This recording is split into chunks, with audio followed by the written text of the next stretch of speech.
welcome back to English 8. We are now in our third quarter, and for this third quarter, we will be traveling along Southeast Asia. And our first stop is Malaysia.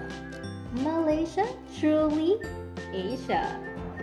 Malaysian literature is believed to have started in the 15th century with influence coming from Indian epics and Islamic beliefs that arrived in the country at that time.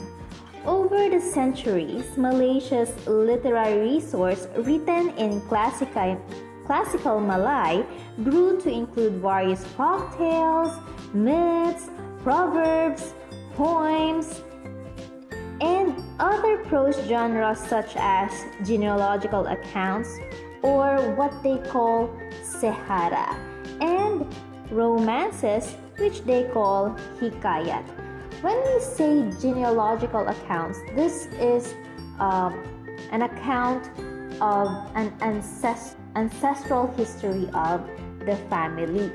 Literature written in modern Malay language began to carve out its own following from the 1920s onward.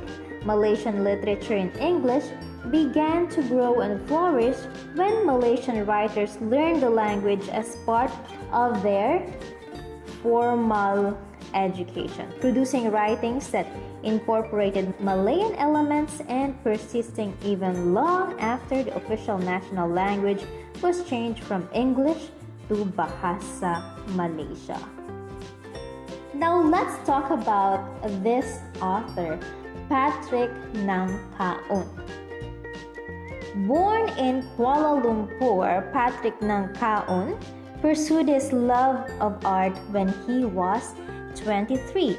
4 years later, he created his best-known work, Spirit of Earth, Water, and Air. Now this image right here shown in your screen is his most famous artwork. It is a painting in oil. In his 30s, Patrick left for London, where he spent the rest of his life as an artist, writer, teacher, and lover of music, cinema, and theater. Now, for this lesson's literary piece, you will be reading about the interview written by Patrick Nangkaun, found on page 246 of your book. But before reading the interview, let's talk about these vocabulary words. The first one is dispassionately. It means not being affected by personal or emotional involvement. It is the opposite of passionately, isn't it? When you are passionate about something, you are very connected to it. Your heart is flowing with so much enjoyment and power in doing something so passionately.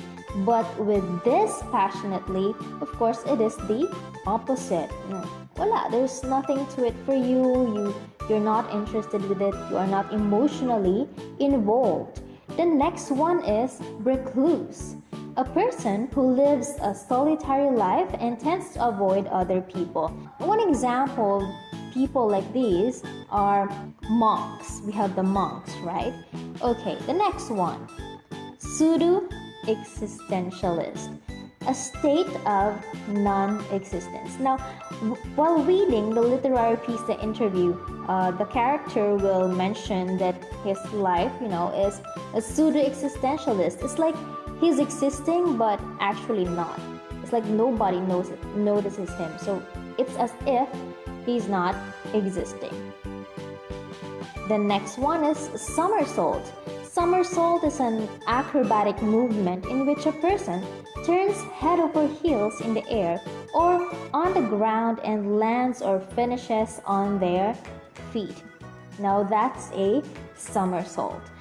But when it is applied to another context, like for example, the situation turned into a somersault. So meaning everything is turned upside down, everything is in chaos, magulo. Alright? Then, after reading the interview, I would like you to answer the following questions in a one whole sheet of paper. Answers only.